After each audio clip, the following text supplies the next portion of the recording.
Assalamualaikum warahmatullahi wabarakatuh. Perkenalkan, nama saya Yulia Marsa Putri, NPM 217560338 dari Program Studi Perjalanan Wisata. Di sini saya akan menjelaskan terkait pengembangan akomodasi pariwisata. Next, kita langsung ke pembahasannya terkait pengembangan akomodasi pariwisata pada masa pandemi COVID. Nah, pandemi COVID itu sangat berpengaruh besar bagi sektor pariwisata dan ekonomi kreatif di Indonesia. Bisa dibilang pada 2 tahun terakhir itu menjadi salah satu tantangan terbesar bagi para pelaku industri akomodasi wisata ataupun perhotelan di Indonesia untuk dapat terus bertahan di tengah pandemi. Nah, melihat data tersebut itu bisa dibilang kondisi ini sangat memprihatinkan, terlebih lagi sektor pariwisata dan ekonomi kreatif itu udah lama banget menjadi salah satu tulang punggung ekonomi nasional. Untuk itu, sudah seharusnya industri pariwisata ini, khususnya akomodasi wisata, melalui inovasi, adaptasi, dan kolaborasi agar sektor pariwisata dan ekonomi kreatif ini dapat bertahan di tengah pandemi. Nah, strategi inovasi itu akan membantu pelaku industri perhotelan di Indonesia bertahan di tengah pandemi atau setidaknya hingga situasi kembali normal gitu.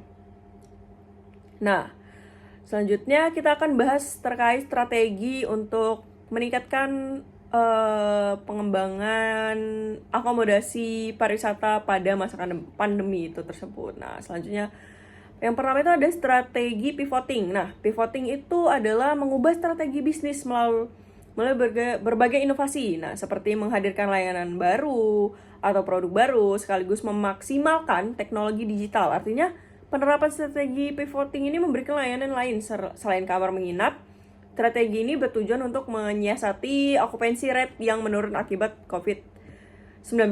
Nah, contoh strateginya itu apa sih yang bisa diterapkan? Salah satunya itu menyediakan opsi limited meeting atau menjalin kerjasama dengan wedding organizer untuk menyelenggarakan pernikahan di tengah pandemi sesuai dengan protokol kesehatan yang ketat. Nah, selain itu para pelaku industri perhotelan juga bisa memberikan layanan lain seperti dibutuhkan oleh masyarakat seperti catering ataupun bahkan kelas yoga yang berbayar sebagai salah satu fasilitas.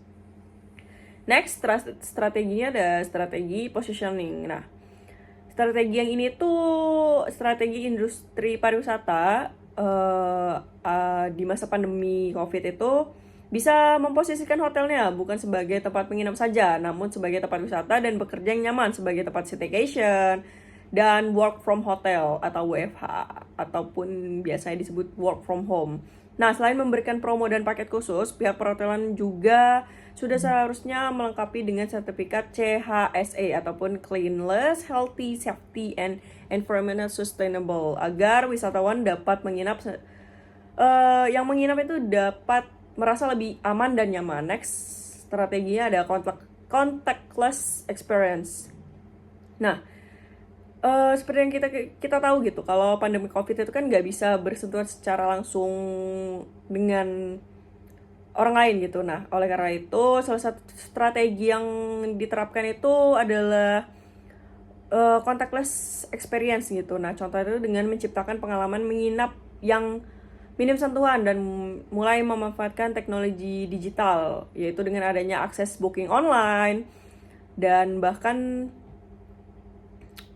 untuk menyediakan fasilitas Grab and Go bagi pengunjung agar lebih nyaman gitu.